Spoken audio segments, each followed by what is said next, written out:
Bon sabbat, je veux vous inviter à vous joindre à moi alors que nous prions.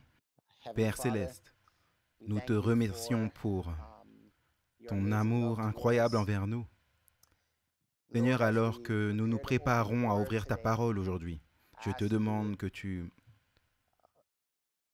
permettes à ton esprit de se répandre, que non seulement ton esprit se connecte avec moi, mais que ces mots connectent avec ceux qui regardent, ceux qui écoutent.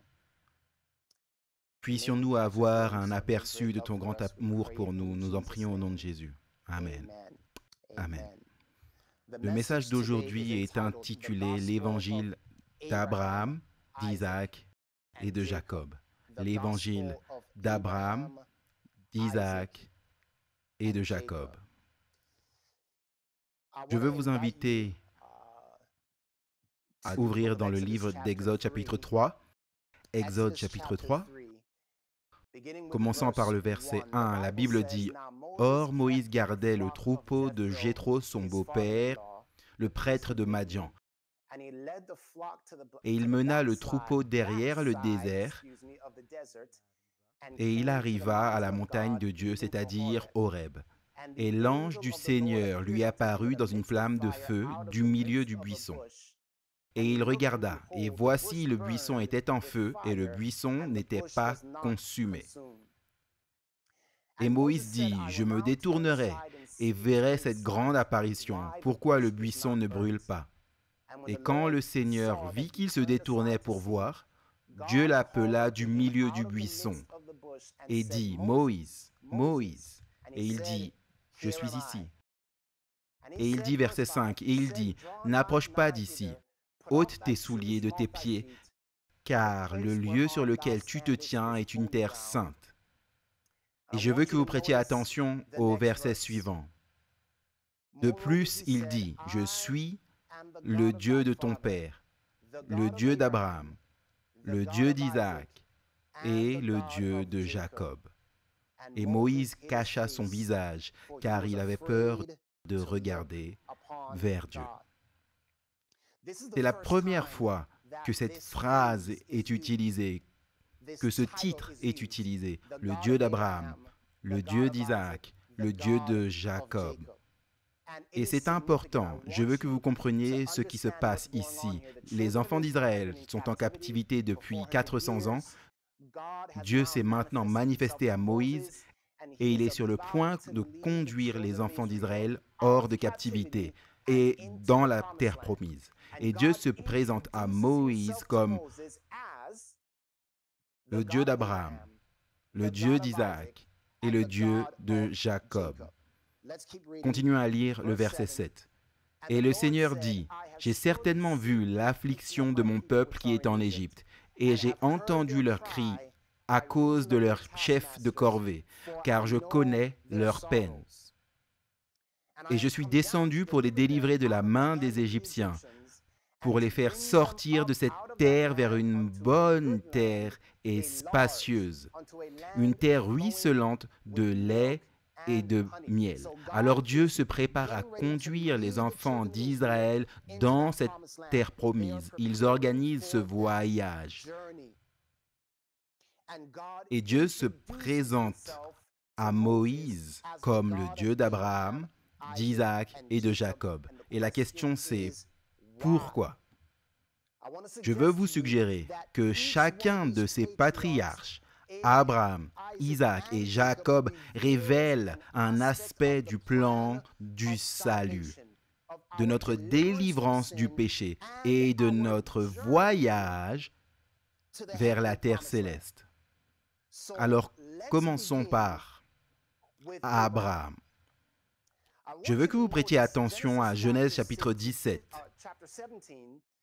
Genèse chapitre 17 et le verset 1. La Bible dit ici, « Et alors qu'Abraham était âgé de 99 ans, le Seigneur apparut à Abraham. » Relisons cela, parce que j'ai fait quelque chose que je n'aurais pas dû faire. J'ai dit Abraham. Je veux que vous notiez à nouveau le verset 1. « Et quand Abraham, ce n'est pas encore Abraham, mais Abraham, était âgé de 99 ans, le Seigneur apparut à Abraham et lui dit, « Je suis le Dieu Tout-Puissant. Marche devant moi et sois parfait. Et je ferai mon alliance entre toi et moi, et je te multiplierai extrêmement. » Verset 3. Et Abraham tomba sur sa face, et Dieu lui parla, disant, « Quant à moi, voici mon alliance avec toi, et tu, maintenant écoutez attentivement, tu deviendras père de beaucoup de nations. » Verset 5. Ton nom ne sera plus appelé Abraham, mais ton nom sera Abraham, car je t'ai fait un père de nombreuses nations. Et c'est donc l'introduction pour vous tous. Écoutez, du Père. C'est l'introduction du Père Abraham. Il s'appelle Abraham, ce qui signifie qu'il sera le père de nombreuses nations. Maintenant, j'ai besoin que vous compreniez quelque chose ici, parce que ce que je vais vous suggérer, c'est que l'histoire d'Abraham est en réalité en train de peindre une image de notre Père céleste. Père Abraham, écoutez soigneusement tous. Le Père Abraham nous dépeint une image de notre Père céleste. La Bible dit dans Ésaïe chapitre 63, verset 16, « Sans aucun doute tu es notre Père, encore qu'Abraham ne nous connaît pas et qu'Israël nous ignore. Toi, ô Seigneur, tu es notre Père, notre Rédempteur, ton nom est au-dessus de tout. » En résumé, bien-aimés, le vrai Père de toutes les nations est notre Père céleste. Mais Dieu est sur le point d'appeler Abraham et il est sur le point d'utiliser Abraham, pour ainsi dire, comme une parabole pour enseigner à l'humanité au sujet de sa personne. Vous voyez, le Père invite Abraham à entreprendre un voyage, tout comme le Père cherche à nous inviter à entreprendre un voyage. Le voyage d'Abraham était vers la terre promise, vers la maison de Dieu. Le Père cherche à nous inviter dans sa maison. Je veux que vous considérez ça avec moi. Jean 14, verset 2. Jésus lui-même a dit, « Dans la quoi? Maison de mon Père. Il y a plusieurs demeures. » Écoutez attentivement tous. Dans la maison de mon Père, il y a de nombreuses demeures. S'il vous plaît, captez ce parallèle. Père Abraham va nous enseigner des leçons et des concepts sur notre Père céleste. Je veux que vous considériez ça à nouveau. Hébreux chapitre 11, verset 8. La Bible dit, par la foi, Abraham, lorsqu'il a été appelé pour aller dans un lieu qu'il devait ensuite recevoir pour patrimoine, obéit et il alla, ne sachant où il allait. Par la foi, il séjourna dans la terre de la promesse comme dans un pays étranger, demeurant dans des tabernacles avec Isaac et Jacob, les héritiers avec lui de la même promesse, car il chercha une cité qui a des fondations, dont le bâtisseur et maître d'œuvre est Dieu. Remarquez ça, les amis. Père Abraham est un type ou une ombre, si vous voulez, de notre Père céleste. Dieu va utiliser Abraham pour nous donner un aperçu de lui-même. Il nous invite à un voyage, tout comme il a invité Abraham à un voyage, dont c'est un aspect. Voici la deuxième partie que je veux que vous voyez. Dans le Père Abraham, nous avons révélé le cœur de notre Père céleste. Pasteur, qu'est-ce que tu veux dire? Genèse 22, verset 1. Et il arriva après ces choses que Dieu éprouva Abraham et lui dit, Abraham. Et il dit, voici, je suis ici. Et il dit, prends maintenant ton quoi? Prends maintenant ton quoi? Prends maintenant ton fils. Quel genre de fils? Ton fils unique. Ton fils unique, Isaac, que tu aimes, et va au pays de Moria, et là, offre-le en une offrande consumée. sur une des montagnes que je te dirai. Donc, donnez-moi juste un 1 si vous suivez ce que je dis en ce moment, si vous voyez ce que je suis en train de voir. Dans l'histoire d'Abraham, Abraham est appelé à sacrifier son fils unique. Dieu nous montre une image de lui-même. Notre Père céleste nous montre une photo de son propre cœur, de sa propre lutte pour abandonner son propre fils, de son propre amour pour l'humanité. C'est pourquoi la Bible dit dans 1 Jean 4, 9, « En ceci a été manifesté l'amour de Dieu envers nous, en ce que Dieu a envoyé son Fils unique engendré dans le monde, afin que nous puissions vivre par son intermédiaire à lui. » Donc je veux que vous voyez l'image que nous mettons en place ici. Père Abraham est une ombre ou un symbole ou une parabole de notre Père céleste, en ce que Père Abraham a été appelé à abandonner son fils unique, à sacrifier son fils unique, ce qui était un aperçu de ce que notre Père céleste ferait avec son fils unique. Ok? Vous êtes tous avec moi. Continuons d'avancer. Nous allons maintenant à Isaac. Je veux que vous considériez cette histoire d'Isaac. Nous allons reprendre là où nous nous sommes arrêtés. Genèse 22, verset 3. « Et Abraham se leva tôt le matin et sella son âne et prit 2 de ses jeunes hommes avec lui et Isaac son fils et fendit du bois. » Du bois. Du bois. Vous savez pourquoi je mets l'emphase sur ce mot. « Et fendit du bois pour l'offrande consumée et se leva et s'en alla vers le lieu que Dieu lui avait dit. » Et assez curieusement, c'est le troisième jour, qu'Abraham leva ses yeux et vit le lieu de loin où il était censé sacrifier son fils.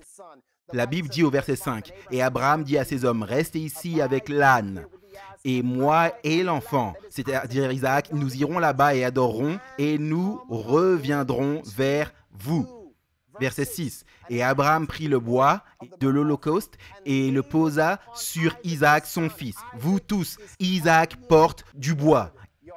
Isaac porte du bois. Si le Père Abraham est une ombre ou une parabole de notre Père céleste, alors Isaac, je vais juste attendre. Est-ce que vous suivez tous ça? Isaac est une parabole du Fils. Isaac, il porte du bois pour son propre sacrifice. Verset 7. « Et Isaac parla à Abraham, son père, et dit, « Mon père, et il dit, je suis ici, mon fils. Et il dit, voici le feu et le bois, mais où est l'agneau pour une offrande consumée? Et Abraham dit, mon fils, Dieu se pourvoira lui-même un agneau pour une offrande consumée. Et ainsi, ils allèrent tous deux ensemble. » J'ai besoin que vous compreniez qu'Isaac était une représentation du sacrifice. S'il vous plaît, écoutez attentivement. Je vous décris, premièrement, le Dieu d'Abraham, le Dieu qui a donné son Fils unique parce qu'il aimait tellement le monde. Maintenant, je vous décris le Dieu d'Isaac, celui qui s'est donné lui-même pour être sacrifié pour nous. Qu'est-ce que le Dieu d'Isaac nous apprend? Le Dieu d'Isaac, la parabole d'Isaac qui révèle le Fils de Dieu, c'est ceci. Romains 12, 1 nous dit ceci. « Je vous implore donc, frères, par les miséricordes de Dieu, que vous présentiez vos corps en un sacrifice vivant, saint, acceptable à Dieu, qui est votre service raisonnable. Et ne soyez pas conformes à ce monde, mais soyez transformés par le renouvellement de votre cerveau, afin que vous puissiez démontrer quelle est cette bonne et agréable et parfaite volonté de Dieu. » Le Dieu d'Isaac, la leçon du Dieu d'Isaac nous enseigne à donner nos vies, à sacrifier le moi, à accepter la croix du Christ, à compter le coût si vous voulez. Vous voyez, le Dieu d'Abraham nous invite au voyage. Le Dieu d'Isaac nous dit que pour que nous puissions terminer ce voyage, nous devons accepter le sacrifice du Christ. Nous devons être prêts à nous donner nous-mêmes. Vous êtes en voyage, vous voulez aller au bout de ce voyage, vous allez avoir besoin du Dieu d'Abraham, du Dieu d'Isaac, et nous verrons bientôt le Dieu de Jacob. Oh mes amis, le Dieu de Jacob. Je suis sûr que vous savez déjà et que vous êtes déjà devant moi. Vous savez déjà où je vais avec toute cette histoire. Vous voyez déjà où ça va se terminer. Mais écoutez, vous tous, le Dieu d'Isaac, la parabole du sacrifice d'Isaac, pendant ce voyage, nous allons avoir besoin de ce sacrifice. Vous ne pouvez réclamer le Dieu d'Abraham.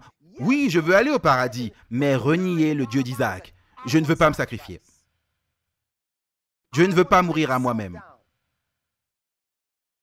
Vous suivez ce que je veux dire? Le Dieu d'Abraham, le Dieu d'Isaac, le Dieu de Jacob, c'est un ensemble. Vous ne pouvez pas revendiquer le Dieu d'Isaac ou le Dieu d'Abraham et renier le Dieu d'Isaac ou le Dieu de Jacob. C'est tous les trois. Oui, le Dieu d'Abraham t'invite au voyage. Le Père Céleste t'invite chez lui. Mais pour arriver chez lui, tu vas avoir besoin du Dieu d'Isaac. Tu vas avoir besoin du Fils de Dieu. Tu vas devoir être prêt à abandonner ta vie, abandonner le moi. La Bible nous dit dans Luc chapitre 14, verset 26, « Si un homme vient à moi et ne hait pas son père et sa mère et sa femme et ses enfants et ses frères et ses sœurs, oui, et même sa propre vie, il ne peut être mon disciple. Cela signifie simplement que nous devons aimer Dieu plus que toute autre chose, afin que Dieu puisse nous utiliser pour atteindre toutes ces autres personnes dans notre vie. Alors Jésus poursuit en disant au verset 27, « Et quiconque ne porte pas sa croix, porte le bois. » Isaac nous apprend à porter le bois.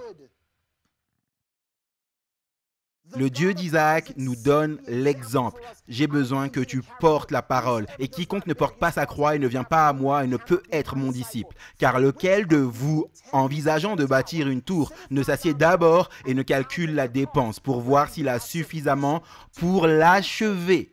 Vous les amis, ce n'est pas assez pour nous de commencer le voyage. Nous devons terminer le voyage. Le Dieu d'Abraham nous invite au voyage. Viens, je veux que tu viennes chez moi. Le Père nous invite dans sa maison. Mais nous ne pouvons pas terminer le voyage sans le Dieu d'Isaac et le Dieu de Jacob. De peur qu'après avoir posé les fondations, et il ne soit capable de l'achever. Tous ceux qui le regardent ne commencent à se moquer de lui, disant « Cet homme a commencé à bâtir, cet homme a commencé le voyage, cet homme a reçu l'appel du Père Céleste et n'a pas été en mesure d'aller au bout. Il n'a pas été disposé à prendre la croix. Il n'était pas disposé à donner sa vie. N'était pas disposé à suivre Dieu, le Dieu d'Isaac. » Écoutez, vous tous, il ne suffit pas de revendiquer le Dieu d'Abraham. Oui, je suis en voyage. Vous devez aussi revendiquer le Dieu d'Isaac et prendre la croix. Il ne suffit pas de commencer le voyage. Vous devez aller au bout.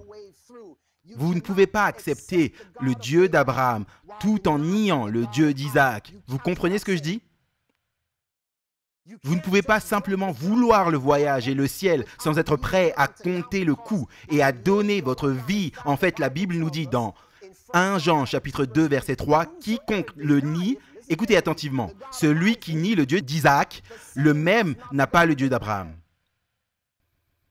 Mais celui qui reconnaît le Fils a aussi le Père. » Vous saisissez ce que je viens de faire? Vous voyez ce que je veux dire? Quiconque nie le Fils, le même n'a pas le Père. Mais celui qui reconnaît le Fils a aussi le Père. Beaucoup veulent du Dieu d'Abraham. Je veux le voyage. Oui, je veux aller au ciel. Mais je ne veux pas porter ma croix. Je ne veux pas suivre la leçon d'Isaac. Je ne veux pas passer par ce que Isaac a vécu. Je ne veux pas renoncer à moi. Bien-aimé, si tu veux le Dieu d'Abraham, tu dois aussi avoir le Dieu d'Isaac. Mais tu sais que ça ne s'arrête pas là, car le titre, c'est le Dieu d'Abraham, le Dieu d'Isaac, le Dieu de Jacob. Alors passons à Jacob. Passons à Jacob. Donnez-moi juste un 1 si vous suivez ce que je dis jusqu'à présent. Je veux m'assurer que nous sommes tous sur la même longueur. Donnez-moi juste un 1 ou un 8. Vous savez que c'est mon chiffre préféré. Donnez-moi un 8 si cela fait sens, si vous captez. Allons à Jacob. Maintenant, Jacob est très intéressant parce que la Bible nous dit dans Genèse chapitre 25 verset 21, « Et alors Isaac implora le Seigneur pour sa femme, parce qu'elle était stérile. Et le Seigneur fut imploré par lui. Et Rebecca, sa femme, conçut. Et les enfants luttaient en elle. Et elle dit, « Si cela doit être, pourquoi suis-je ainsi ?» Et elle s'enquérit auprès du Seigneur. Et le Seigneur lui dit, « 2 nations sont dans ta matrice, et de sorte que 2 peuples seront séparés en sortant de tes entrailles. L'un des peuples sera plus fort que l'autre. L'aîné servira le plus jeune. Le plus âgé, c'était Ésaü, et le plus jeune, c'était Jacob. Et lorsque ces jours pour être délivrés furent accomplis, voici, il y avait les jumeaux dans sa matrice. Et le premier sortit roux, tout couvert, comme un vêtement velu. Et ils l'appelèrent Ésaü. Après cela sortit son frère. Et sa main, écoutez-vous tous, sa main a attrapé le talon d'Ésaü. Laissez-moi relire cela. Sa main s'est agrippée au talon d'Ésaü. Je vais y revenir. Alors vous pourrez vous demander, mais pourquoi le pasteur est tout excité à ce sujet? Patientez simplement. Et son nom fut Jacob. Et Isaac était âgé de 60 ans quand elle les enfanta. Qui était Jacob? Vous vous souviendrez que le point culminant de Jacob, vous savez, au début de sa vie, c'est qu'il a imité son frère Ésaü. Vous vous souvenez de ça? Il s'est habillé comme Ésaü et a prétendu qu'il était Ésaü. Et vous savez que c'est une chose assez corrompue. Par ailleurs, Abraham, Isaac et Jacob, ce sont tous 3 des hommes faillibles. Ils ont fait des erreurs. Isaac a fait du favoritisme.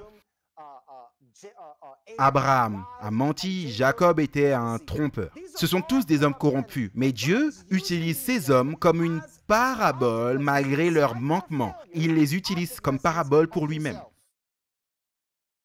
Donc, notez Genèse 27, verset 36. La Bible dit, en parlant du moment où Ésaü découvrit que Jacob a pris son droit d'aînesse, et il dit, « N'est-il pas justement appelé Jacob, car il m'a supplanté ces 2 fois.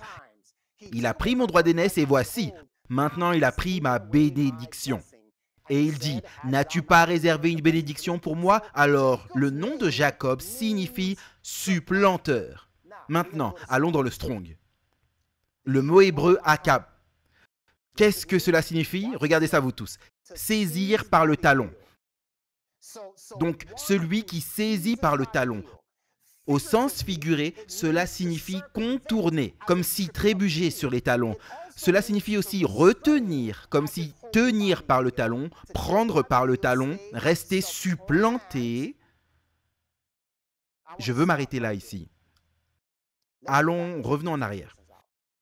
Et regardons cette définition. Contourner. Que signifie contourner? Circonvenir, contourner signifie surmonter un problème ou une difficulté. Permettez-moi de le répéter, circonvenir signifie surmonter un problème ou une difficulté. Supplanter signifie prendre la place de. Et restreindre signifie retenir ou empêcher. Donc, dans un sens, le nom de Jacob signifie contourner ou surmonter un problème ou une difficulté, prendre la place de ou celui qui prend la place de, et retenir ou empêcher. Maintenant, j'ai une question pour vous.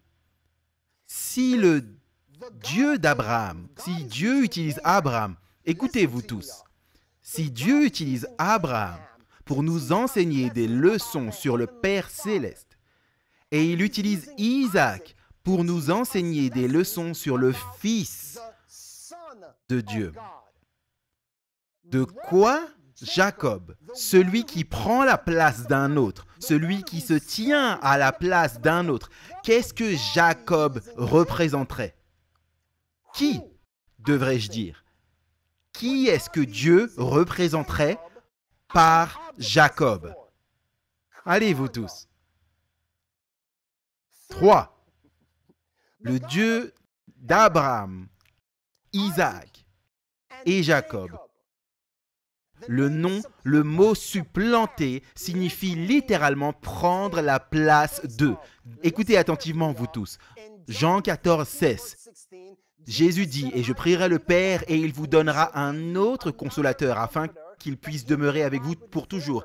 C'est-à-dire l'Esprit de vérité que le monde ne peut recevoir parce qu'il ne le voit pas ni le connaît. Mais vous le connaissez car il demeure avec vous et sera en vous. Je ne vous laisserai pas sans consolation. Je viendrai à vous, bien-aimés, le Saint-Esprit est celui qui se tient à la place de Jésus. » Jean 14, 26. « Mais le consolateur qui est le Saint-Esprit que mon Père enverra en mon nom. » En mon nom.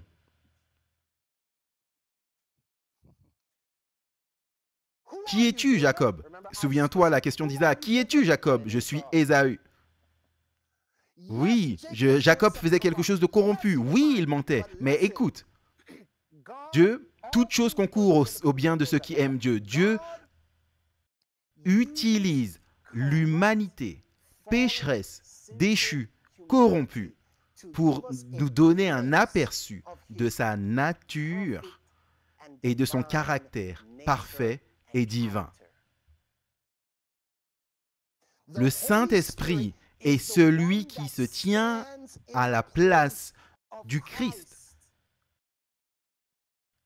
Donc non seulement Jacob est un symbole ou une parabole, et vous allez voir, regardez juste, continuez à me suivre. Non seulement Jacob est un symbole de l'Esprit Saint, dans un sens, celui qui se tient à la place d'un autre, mais rappelez-vous, le nom signifie aussi l'agrippeur, celui qui retient, ou il attrape le talon, en gros pour retenir. Regardez ça vous tous. Le travail du Saint-Esprit, Galates 5, 16. Je dis alors ceci, marchez dans l'Esprit, et vous n'accomplirez pas les convoitises de la chair. Car la chair convoite contre l'Esprit, et l'Esprit contre la chair. Et ils sont opposés l'un à l'autre, de sorte que vous ne pouvez pas faire les choses que vous voudriez. Écoutez bien aimés, c'est l'Esprit de Dieu qui habite en vous, qui nous retient de faire les choses que la chair voudrait faire. Attrape ce vieil homme, attrape cet Ésaü par le talon et dis non, ne fais pas ça. Non, ne va pas là. Non, ne marche pas dans cette direction. Le Saint-Esprit, bien-aimé, non seulement se tient à la place de Jésus, le Saint-Esprit, bien-aimé, nous retient de faire les choses que la chair ferait. C'est pourquoi le livre des psaumes nous dit, psaume 119, verset 101, « J'ai retenu mes pieds de tout mauvais chemin afin que je puisse garder ta parole. » C'est l'Esprit de Dieu qui retient nos pieds de courir vers le mal, d'aller vers la malice. Proverbe 3, 5. Fais confiance au Seigneur de tout ton cœur et ne t'appuie pas sur ta propre compréhension. Dans toutes tes voies, reconnais-le et il fera quoi? Conduira tes sentiers. C'est exactement l'œuvre du Saint-Esprit. Jean 16, 13. Cependant, quand l'Esprit de vérité sera venu, il te guidera dans toute la vérité. Il va te guider dans tes pas. Il va te conduire dans le chemin que tu dois suivre. Il te guidera dans toute la vérité, car il ne parlera pas de lui-même, mais il dira tout ce qu'il aura entendu et il vous montrera les choses à venir. J'ai besoin que vous compreniez cela. Il ne suffit pas de revendiquer le Dieu d'Abraham. J'ai commencé le voyage. Il ne suffit pas de revendiquer le Dieu d'Isaac. Ok, je suis prêt à m'abandonner, à me sacrifier. Tu dois aussi avoir le Dieu de Jacob, c'est-à-dire, bien-aimé, tu dois être conduit par l'Esprit de Dieu. L'Esprit de Dieu doit habiter en toi. Cet Esprit de Dieu va guider ton chemin, tes pas. Laisse-moi le détailler de cette façon si possible. Vous rappelez-vous de ce que Dieu a promis à Abraham? Regardez ça. Regardez ça. J'espère que vous êtes assis. Regardez ça. Genèse 3, 16. Dieu promet à Abraham, et je ferai ta semence comme la poussière de la terre, afin que si un homme peut compter la poussière de la terre, alors ta semence sera également comptée. Dieu a promis à Abraham qu'il allait produire une grande multitude. Et j'ai une question pour toi. Abraham a produit une grande multitude? Est-ce que Abraham a produit une grande multitude? Non, la réponse est non. La réponse est non. Ok, il a eu Isaac. Oui, et peut-être d'autres enfants, mais Isaac était le principal. Isaac, c'est vrai. Isaac. Dieu transmet cette promesse à Isaac. Regardez ça, Genèse 26, verset 2. Et le Seigneur lui apparut et dit, ne descends pas en Égypte, demeure dans la terre que je te dirai. Séjourne dans cette terre et je serai avec toi et je te bénirai, car à toi et à ta semence je donnerai toutes ces régions. Je ratifierai le serment que j'ai fait à Abraham ton père. Je multiplierai ta semence comme les étoiles du ciel et je donnerai à ta semence toutes ces régions et toutes les nations de la terre seront bénies en ta semence. Maintenant, il passe là à Isaac et Isaac à Jacob et Ésaü. Pas tout un paquet d'enfants. Jacob et Ésaü. Regardez ça, vous tous. Ce n'est que lorsque nous arrivons à Jacob, écoutez attentivement, que ce fruit est produit. Ce n'est qu'avec Jacob que ce fruit est produit, cette fécondité. En fait, nous pouvons le lire dans Genèse 28, verset 1. Et Isaac appela Jacob et le bénit et lui ordonna et lui dit, tu ne prendras pas une femme d'entre les filles de Canaan. Lève-toi et va à Padan Aram, à la maison de Bethuel, le père de ta mère, de Laban, frère de ta mère. Et que le Dieu Tout-Puissant te bénisse et te rende fécond et te multiplie. Regardez ça, c'est Jacob qui devient réellement fécond. Il a 12 fils. Il est fructueux. Laisse-moi expliquer ça comme ça. Tu vois, bien-aimé, ce n'est que lorsque nous recevons le Saint-Esprit. Ok, vous pouvez réclamer le Dieu d'Abraham. Je commence le voyage. Vous pouvez réclamer le Dieu d'Isaac. Ok, j'ai donné ma vie et je vais suivre Jésus. Ce n'est que lorsque le Dieu de Jacob, ce n'est que lorsque le Saint-Esprit entre en toi que tu commences à devenir fructueux. Que tu commences à porter du fruit. La Bible nous dit dans Galates 5, verset 22, le fruit de l'esprit, c'est l'amour, la joie, la patience, la douceur, bonté, foi, douceur, tempérance. Contre tel, il n'y a pas de loi. Bien-aimé, écoute attentivement, afin de recevoir le fruit de l'esprit, vous devez adorer le Dieu d'Abraham, le Dieu d'Isaac et le Dieu de Jacob.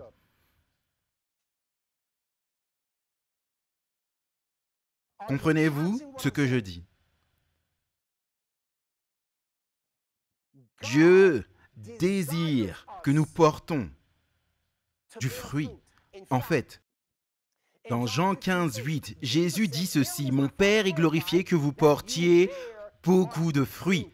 Alors vous serez mes disciples. » Comment allons-nous porter du fruit? Nous devons demeurer dans le cep. Qui est le cep? Christ. Seulement si nous demeurons dans le cep, que nous recevrons l'Esprit pour porter du fruit. Si je peux résumer ce que j'ai dit jusqu'à ici, le Dieu d'Abraham, le Dieu d'Isaac, le Dieu de Jacob révèle le travail de la divinité dans la vie du croyant. Donnez-moi un si vous saisissez ce que je viens de dire. Le Dieu d'Abraham, le Dieu d'Isaac, le Dieu de Jacob, le Dieu d'Abraham commence le voyage. Le Dieu d'Isaac, le sacrifice. Le Dieu de Jacob, porter du fruit, se multiplier. Le Dieu d'Abraham, d'Isaac et de Jacob révèle l'œuvre de la divinité dans la vie du croyant. Rappelez-vous que le nom de Jacob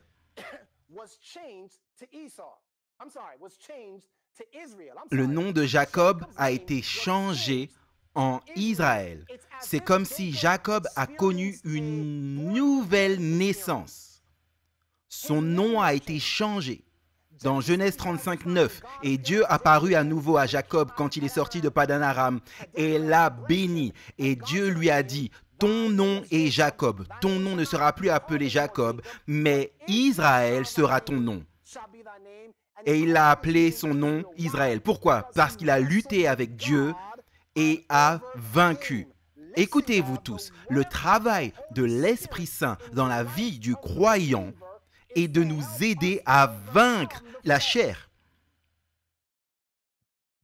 et de produire les fruits de l'esprit et de faire la guerre contre la chair, tout comme Rebecca avait deux nations combattant en elle, Ésaü et Jacob, la chair et l'esprit. De même, bien-aimés, quand nous avons l'Esprit de Dieu qui habite en nous, il est en guerre avec la chair, avec notre propre chair. C'est l'œuvre de la divinité dans la vie du croyant. C'est pourquoi Jésus a dit, dans Jean chapitre 3, verset 5, Jésus a dit, en vérité, je te le dis, à moins qu'un homme ne soit né de l'eau et de l'esprit, il ne peut entrer dans le royaume de Dieu. Ce qui est né de la chair est chair, ce qui est né de l'esprit est esprit. Lorsque vous êtes né de nouveau, lorsque vous acceptez non seulement verbalement le Dieu d'Abraham, le Dieu d'Isaac, le Dieu de Jacob, le résultat de cela, c'est le fruit de l'esprit manifesté dans votre vie. Et maintenant, regardez ceci. La première fois que cette phrase est utilisée, le Dieu d'Abraham, le Dieu d'Isaac et de Jacob, c'est quand Dieu se prépare à délivrer son peuple de la captivité vers la terre promise. Écoutez-vous tous, c'est le Dieu d'Abraham, d'Isaac et de Jacob qui conduit son peuple vers la terre promise. En d'autres termes, ceux qui adorent le Dieu d'Abraham, d'Isaac et le Dieu de Jacob sont ceux qui se rendent vers la terre promise, se rendent vers la Jérusalem céleste. Est-ce que vous comprenez ce que je suis en train de dire, bien-aimés? Ce que je vous dis, bien-aimés, c'est que nous devons commencer le voyage. Nous devons être prêts à nous sacrifier et nous devons produire le fruit de l'esprit. Et nous ne pouvons le faire que lorsque nous avons ce pouvoir qui habite en nous. Vous voyez, beaucoup d'entre nous acceptent le Dieu d'Abraham, mais nous rejetons le Dieu d'Isaac. Je veux y aller, mais je ne veux pas me sacrifier. Ou nous acceptons le Dieu d'Abraham et le Dieu d'Isaac, mais nous rejetons le Dieu de Jacob. Je veux aller. Oui, je veux sacrifier, mais je refuse d'être restreint. Ne me dis pas quoi faire. Ne me dis pas où aller. Ne me dis pas comment vivre ma vie correctement. Je veux faire mon propre truc. Écoutez-vous tous. C'est les trois. C'est Dieu, c'est le Père, le Fils et le Saint-Esprit. Et ils accomplissent l'œuvre du salut. Et rejeter l'un, c'est rejeter tous. Laissez-moi expliquer ça de cette manière. Regardez ça. Nous allons commencer par Abraham. Nous allons tout recommencer. Nous allons commencer par Abraham. Ainsi, la Bible dit dans Galates 3, 6, « Comme Abraham crut Dieu, et cela lui fut compté pour droiture, sachez donc que ceux qui sont de la foi, ceux-là sont les enfants d'Abraham. » Et l'Écriture, prévoyant que Dieu justifierait les païens par le moyen de la foi, prêcha d'avance l'Évangile à Abraham, disant, « En toi, toutes les nations seront bénies. » Ainsi donc, ceux qui sont de la foi sont bénis avec le fidèle Abraham. Qu'est-ce que c'est quand quelqu'un vous compte pour droiture? C'est imputé pour vous comme droiture. Comment appelle-t-on cela? On appelle cela la justification. J'ai besoin que vous écoutiez attentivement, bien-aimés. Abraham, Dieu utilise Abraham pour démontrer la justification. Le symbole, l'histoire d'Abraham nous démontre la justification, le début de notre voyage. En réalité, Romains 4.1, que dirons-nous donc? Abraham, notre père, se rapportant à la chair, a trouvé. Car si Abraham avait été justifié par les œuvres, il a de quoi se glorifier, mais pas devant Dieu. Car que dit l'Écriture? Abraham crut et cela lui fut compté pour droiture. Donc Abraham, Dieu utilise Abraham pour nous démontrer la justification. Quand le Père nous invite, quand le Père dit « viens », Il nous pardonne nos péchés. Il dit, viens. Il nous offre cette justification. L'histoire d'Abraham nous dit comment fonctionne la justification. Très bien. Qu'en est-il d'Isaac? Souvenez-vous, ce vers quoi Isaac pointe, c'est la mort de Jésus-Christ. Qu'est-ce que la mort de Jésus-Christ fait pour nous? Romains 5, 9. Écoutez attentivement, la Bible dit, bien plus donc, étant maintenant justifiés par son sang, serions-nous sauvés du courroux par son intermédiaire. Donc le sang de Jésus-Christ nous justifie. La même histoire d'Abraham nous est enseignée dans l'histoire d'Isaac, ou du Dieu d'Isaac, la mort de Jésus-Christ nous justifie. Mais non seulement elle nous justifie, prêtez attention, Hébreux chapitre 13, verset 12, c'est pourquoi Jésus aussi, afin qu'il puisse sanctifier le peuple avec son propre sang, a souffert hors de la porte. Vous voyez donc l'histoire.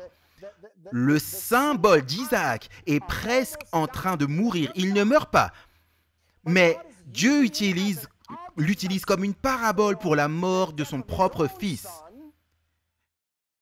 et nous enseigne le principe de la justification et de la sanctification. D'accord? Vous comprenez tous bien? Alors, continuons d'avancer. Jacob, regardez ça vous tous.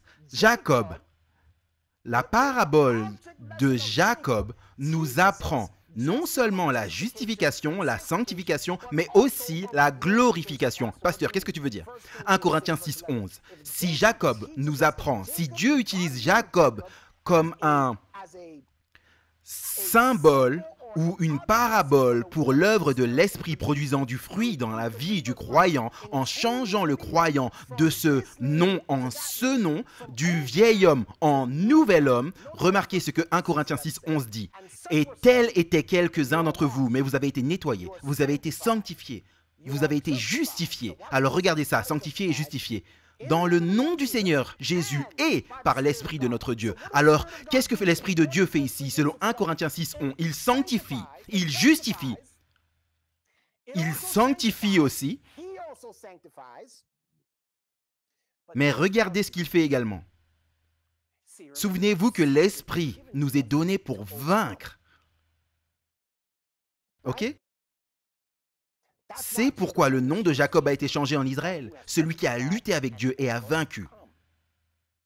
Rappelez-vous dans le livre d'Apocalypse, Apocalypse chapitre 2, verset 7, « À celui qui vaincra, je donnerai de l'arbre de vie. » Apocalypse 2, 17, « À celui qui vaincra, je lui donnerai à manger de la manne cachée. » Apocalypse 2, 26, « Et à celui qui y vaincra et qui garde mes œuvres jusqu'à la fin, je lui donnerai le pouvoir sur les nations. » Apocalypse 3, 21, « À celui qui vaincra, je lui accorderai de s'asseoir sur mon trône. » Le résultat final de vaincre, c'est la glorification. C'est la glorification.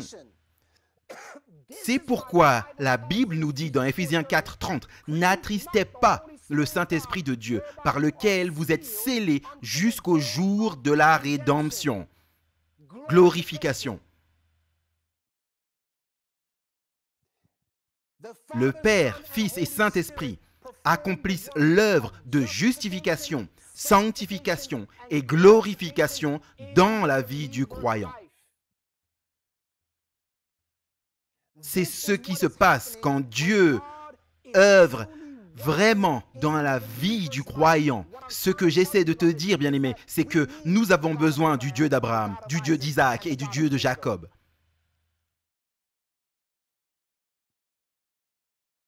Permettez-moi de vous expliquer quelque chose. Nous y sommes presque. Vous voyez l'Ancien Testament. L'Ancien Testament semble se concentrer dans un sens sur l'ancien des jours, le Père céleste. Genèse 1, 26. Et Dieu dit, faisons l'homme à notre image, selon notre ressemblance, et qu'il ait la domination sur les poissons de la mer, sur les oiseaux des cieux. Donc, on n'a pas vraiment une claire vision de Jésus dans l'Ancien Testament, même s'il est clairement là dans l'Ancien Testament. Mais il ne se manifeste pas comme dans les évangiles. Donc, dans l'Ancien Testament semble être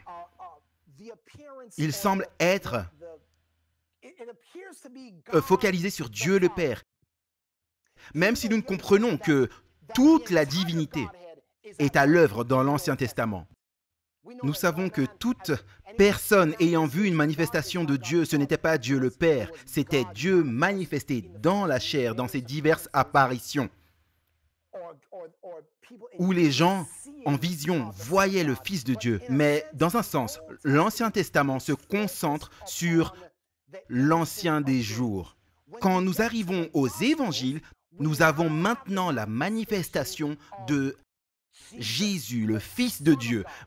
Quand la plénitude des temps fut venue, Galates 4:4, quand la plénitude des temps fut venue, Dieu envoya son Fils d'une femme fait sous la loi pour racheter ceux qui étaient sous la loi afin que nous puissions recevoir l'adoption. On peut le représenter ainsi. Ancien Testament, Dieu le Père. Les Évangiles, Dieu le Fils. Jésus-Christ, le Fils de Dieu. Quand nous arrivons au livre des Actes, rappelez-vous de quoi parlons-nous? Le Dieu d'Abraham, le Dieu d'Isaac, le Dieu de Jacob. Quand nous arrivons au livre des Actes, nous avons une effusion de l'Esprit de Dieu.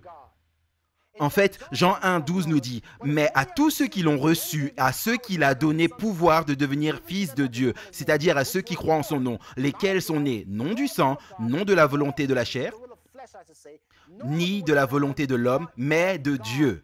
Ils sont nés de nouveau, nés par l'eau et l'esprit. » Et ce qui se passe ici, bien-aimés, c'est que cette focalisation dans le Nouveau Testament, c'est l'Esprit Saint. Dans les Évangiles, c'est Jésus. Dans l'Ancien Testament, c'est tous les trois, mais avec une emphase sur le Père. Donc nous vivons au temps de Jacob, si vous voulez. Nous vivons l'époque du Dieu de Jacob, si vous voulez. Je pense que vous comprenez où je vais aller avec ça. Oui, 1 Pierre 2:9, mais vous êtes une génération choisie, une prêtrise royale, une sainte nation, un peuple particulier, afin que vous déclariez les louanges de celui qui vous a appelé hors de l'obscurité à sa merveilleuse lumière, qui dans le passé n'étiez pas un peuple, mais êtes maintenant le peuple de Dieu. Vous qui n'aviez pas obtenu miséricorde, maintenant avez obtenu miséricorde. Vous voyez, c'est à travers le changement du nom de Jacob en Israël que se trouve une préfiguration des gentils recevant maintenant le nom d'Israël. Votre nom est changé. Lorsque vous acceptez le Christ, les gentils, vous faites partie d'Israël. Vous prenez part aux promesses. Vous êtes nés de nouveau et vous recevez un changement de nom, tout comme Jacob, sous l'effusion de l'Esprit Saint. Vous avez maintenant un changement de nom. Donc ce que nous disons, c'est que jusqu'à la fin des temps, le Dieu d'Abraham, Isaac et Jacob reste important pour le peuple de Dieu. Regardez cela. Tout comme Moïse est venu avec un message de délivrance concernant le Dieu d'Abraham, le Dieu d'Isaac, le Dieu de Jacob. De même, à la fin des temps, 3 anges sont envoyés pour prêcher aux gens. À quel sujet? Le Dieu d'Abraham, le Dieu d'Isaac, le Dieu de Jacob. Pourquoi? Parce qu'ils sont appelés hors de Babylone, hors du monde, pour faire un voyage vers le royaume des cieux. Vous voyez, si je peux le détailler, nous nous préparons à conclure, mais j'ai besoin que vous voyez cela. Il y a 3 messages d'anges dans le livre d'Apocalypse, chapitre 14. Apocalypse 14:6 commence. « J'ai vu un autre ange voler au milieu des cieux, ayant l'évangile éternel à prêcher à tous ceux qui habitent sur la terre et à toutes les nations, langues, tribus et peuples, disons d'une voix forte, craignez Dieu et rendez-lui gloire, car l'heure de son jugement est venue, et adorez celui qui a fait le ciel, la mer, la terre et toutes les sources d'eau. » Donc laissez-moi vous poser une question. Voudriez-vous savoir où est la première fois que l'expression « craignez Dieu » est utilisée? Je pense que vous aimeriez tout savoir, et nous allons le regarder maintenant. Dans Genèse 22:11, alors qu'Abraham est sur le point de descendre avec le couteau sur son fils Isaac, la Bible dit au verset 11, « Et l'ange du Seigneur l'appela du ciel et dit, « Abraham, Abraham. » Et il dit, « Me voici. » Et il dit, ne pose pas ta main sur le garçon et ne lui fais rien, car maintenant je sais. Maintenant je sais.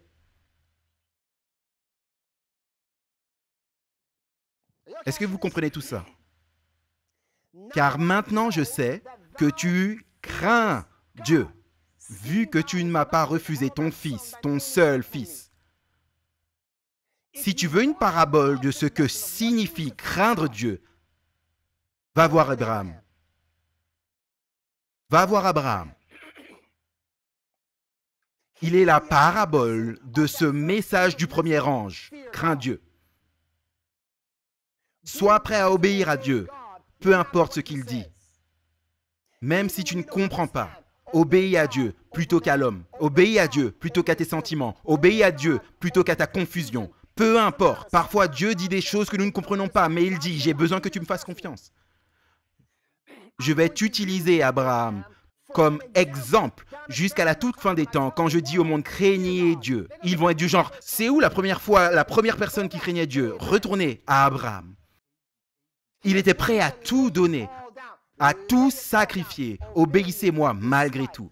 Vous voyez, non seulement le message du premier ange parle de craindre Dieu, écoutez ce que dit la Bible dans Ecclésiaste 12, 13. Écoutons la conclusion de toute l'affaire. Craignez Dieu et gardez ses commandements. C'est là tout le devoir de l'homme. Et devinez quoi? Où nous trouvons quelque chose de semblable à cela la première fois dans la Bible, Genèse 26, 5. Parce que Abraham a obéi à ma voix et a gardé mon ordre, mes commandements, mes statuts et mes lois. Vous voyez ça? Abraham est l'exemple et la parabole du message du premier ange concernant la signification de craindre Dieu. Lui obéir, peu importe, malgré vos sentiments. Obéissez-lui. Gardez ses commandements. Qu'en est-il d'Isaac? Le message du deuxième ange. S'ensuit un autre ange disant que Babylone est tombée. Elle est tombée, cette grande ville, parce qu'elle a fait boire toutes les nations du vin de la colère de sa fornication. Le vin de la colère de sa fornication. Écoutez attentivement. Dans la Bible, qu'est-ce que Dieu symbolise par le vin? Qu'est-ce que Jésus symbolise par le vin? Allez, 1 Corinthiens 11, 25. De la même manière aussi, il prit la coupe, qui est le vin, et lorsqu'il eut soupé, disant, « Cette coupe est le Nouveau Testament en mon sang. Faites ceci aussi souvent que vous la boirez en mémoire de moi. » Le vin est un symbole de la mort de Christ pour nous. Que fait Babylone avec ce vin?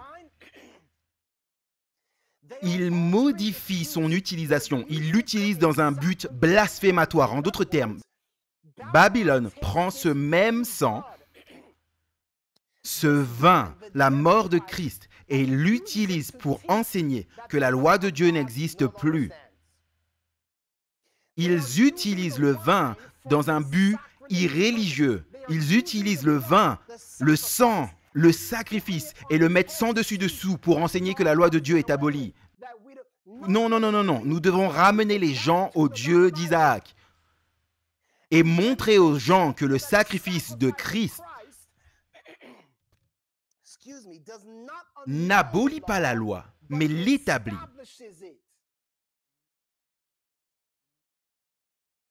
Qu'en est-il du message du troisième ange? Apocalypse 14. Et le troisième ange les suivit, disant d'une voix retentissante, « Si un homme adore la bête et son image et reçoit sa marque sur son front ou sur sa main, celui-là boira du courroux de Dieu, lequel est versé sans mélange dans la coupe de son indignation, et il sera tourmenté dans le feu et le soufre en la présence des saints anges et en la présence de l'agneau. » Écoutez, cette époque de la marque de la bête, c'est un temps de trouble. Allez vous tous, j'ai besoin que vous suiviez ceci. C'est un temps de trouble. En fait, Daniel 12, 1 le décrit de cette façon. Et à ce moment-là, se lèvera Michael, le grand prince, qui se tient ferme pour les enfants de ton peuple. Et ce sera un temps de trouble, tel qu'il n'y en a pas eu depuis qu'il existe une nation, à savoir jusqu'à ce moment-là. Et à ce moment-là, ton peuple sera délivré, quiconque sera trouvé écrit dans le livre. C'est un temps de trouble. Jérémie 37 décrit ce temps de trouble de cette façon. Hélas, car cette journée est grande, de sorte qu'il n'y en a pas de semblable. C'est même le temps de trouble pour qui? Le temps de trouble pour qui? C'est même le temps de trouble pour Jacob, mais il en sera délivré. Écoutez-vous tous, nous allons avoir besoin du Dieu de Jacob au temps du trouble de Jacob. Nous allons avoir besoin du Dieu de Jacob au temps de trouble parce que nous allons devoir lutter avec Dieu. Nous devons savoir comment nous accrocher à Dieu et ne pas lâcher. Nous avons besoin du Dieu d'Isaac parce que nous devons être prêts à abandonner notre vie. Nous allons avoir besoin du Dieu d'Abraham. Nous devons être prêts à tout abandonner pour le voyage. C'est la parabole du Dieu d'Abraham, Isaac et Jacob en temps de trouble. Le temps de trouble de Jacob. Nous allons avoir besoin de l'Esprit de Dieu. Nous allons avoir besoin du sacrifice, l'esprit sacrificiel de Christ. Nous allons avoir besoin de cette obéissance et cette crainte de Dieu qu'avait Abraham. Nous aurons besoin de tout. Regardez, regardez. Je n'ai plus que quelques diapositives. 1, 2, 3. 3. Écoutez. La Bible dit dans 2 Thessaloniciens chapitre 2 verset 7, « Car le mystère d'iniquité est déjà à l'œuvre. Seulement celui qui maintenant le laisse faire, le laissera faire. » Regardez ça tous. Seulement celui qui maintenant le laisse faire. C'est une phrase étrange. Seulement celui qui maintenant le laisse faire, le laissera. Qu'est-ce que ça veut dire? Jusqu'à ce qu'il soit ôté.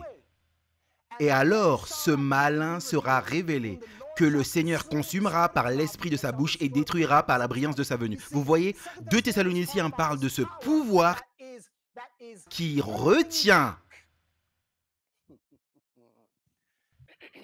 restreint, maintient le pouvoir de Satan à distance. Mais la Bible dit qu'à un moment donné, quelle que soit cette entité et où qu'elle se trouve, elle sera ôtée. Vous devez tous regarder ça. La version textuelle anglaise majoritaire de ce même verset dit ceci, car le mystère du manque de respect envers la loi est déjà à l'œuvre. Seulement, celui qui maintenant retient continuera jusqu'à ce que quelqu'un sorte du milieu. Celui qui maintenant retient. Je ne parle pas de l'application de ce texte en termes de peu de temps après la montée de Constantin. Je ne parle pas de cela pour le moment. Je veux juste que vous vous concentriez sur la toute fin des temps. Parce que vous voyez, celui qui retient, laissez-moi le faire de cette façon. Témoignage pour l'Église, volume 6, page 408.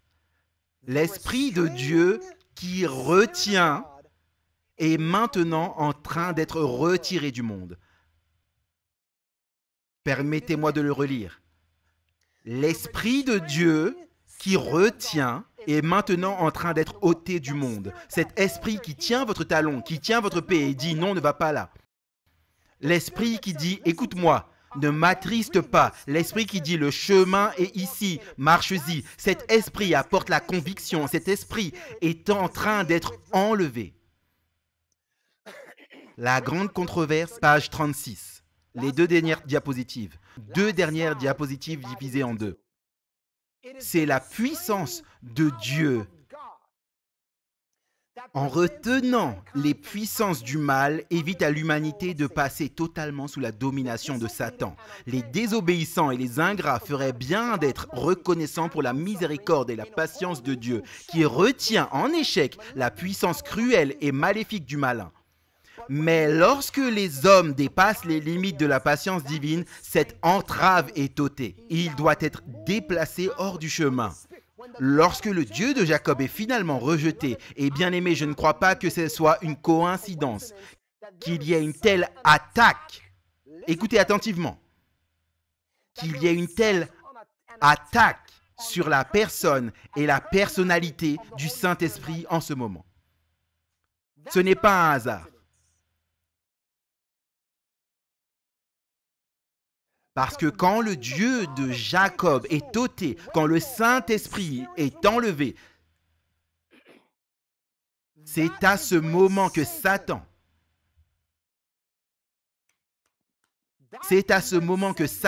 sera en mesure de se manifester d'une manière que nous n'avons jamais vue. Quand les hommes passent la limite de la tolérance divine, la retenue est supprimée. Dieu ne tient pas pour le pécheur le rôle de l'exécuteur d'une sentence contre la transgression, mais il laisse celui qui rejette. Attendez un instant. Ok. Dieu ne tient pas pour le pécheur le rôle de l'exécuteur d'une sentence contre la transgression, mais il laisse ceux qui rejettent sa miséricorde livrés à eux-mêmes pour récolter ce qu'ils ont semé. Une graine qui, une fois semée, produit infailliblement sa moisson. Regardez ça. L'Esprit de Dieu, si on lui résiste avec obstination, se retire au final du pécheur et il ne reste aucun pouvoir pour dominer les passions mauvaises de l'âme. Les Ésaü de l'âme. Et aucune protection contre la malice et l'inimité de Satan. La destruction de Jérusalem est un avertissement terrible et solennel adressé à ceux qui jouent avec les offres de la grâce de Dieu et résistent aux appels de sa miséricorde. Jamais il ne fut donné un témoignage aussi décisif de la haine que Dieu ressent pour le péché et du châtiment certain qui tombera sur les coupables. Bien-aimés, ce n'est que par la puissance de la divinité qui habite en nous que nous pouvons résister à la puissance du mal. Si vous avez accepté le Dieu d'Abraham, mais n'avez pas pleinement été engagé avec le Dieu d'Isaac et le Dieu de Jacob, comprenez-vous que j'utilise ces termes comme symbole de la divinité? Si vous n'avez pas permis à l'Esprit de Dieu de porter du fruit, si vous n'avez pas permis au sacrifice du Christ d'apporter ce même esprit sacrificiel dans votre cœur, vous pourrez réclamer le Dieu d'Abraham toute la journée.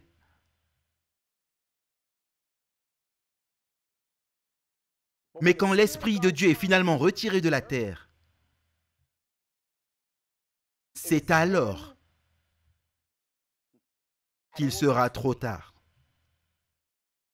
Et on verra alors qui adorait vraiment le Dieu d'Abraham, d'Isaac et de Jacob, et qui ne le faisait que du bout des lèvres. Mon appel pour vous, Seigneur, Père céleste, Fils de Dieu, Saint-Esprit, j'ai besoin de toi dans ma vie. Pour beaucoup d'entre nous, nous avons fait ce voyage, mais nous avons fait le voyage sans beaucoup de sacrifices et sans beaucoup de fruits. Si vous avez le Fils, vous avez le Père. Si vous avez le Fils, il vous donnera l'Esprit. Bien-aimés, adorez le Dieu d'Abraham, d'Isaac et de Jacob. Si c'est votre désir, levez la main où vous êtes. Si c'est votre désir, oui, quelqu'un vient de mettre un texte. Genèse 6, mon esprit ne luttera pas toujours avec les hommes. Lutter, c'est si puissant. Qu'est-ce que Jacob a fait? Il luttait avec Dieu, il combattait avec Dieu. Et les amis, c'est le travail de l'Esprit de Dieu. Dieu essaie de nous apprendre quelque chose de beau, quelque chose de puissant dans ces trois patriarches, ces êtres humains pécheurs. Il les utilise pour nous montrer son propre travail, son œuvre, le travail de son Fils, l'œuvre de l'Esprit dans nos vies. Et bien aimé, ce travail doit devenir une réalité. Voulez-vous de cette œuvre? Levez votre main, donnez-moi un dans le chat. Seigneur, s'il te plaît, manifeste-toi en moi. Aide-moi à connaître le Dieu d'Abraham, d'Isaac et de Jacob. Père céleste, nous te remercions. Nous te remercions pour l'évangile qui nous a été donné à travers Abraham, Isaac et Jacob. Nous te remercions de nous avoir montré comment non seulement tu nous appelles au voyage, mais tu nous équipes du sacrifice de Christ. Et ensuite, tu nous remplis avec le fruit de l'Esprit. Seigneur, s'il te plaît, fais de ces trois une réalité dans notre vie. Pardonne-nous, Seigneur, pour nos simples paroles. Et Seigneur, aide-nous vraiment à adorer le Dieu d'Abraham, d'Isaac et de Jacob. Au nom précieux et saint de Jésus, nous te prions.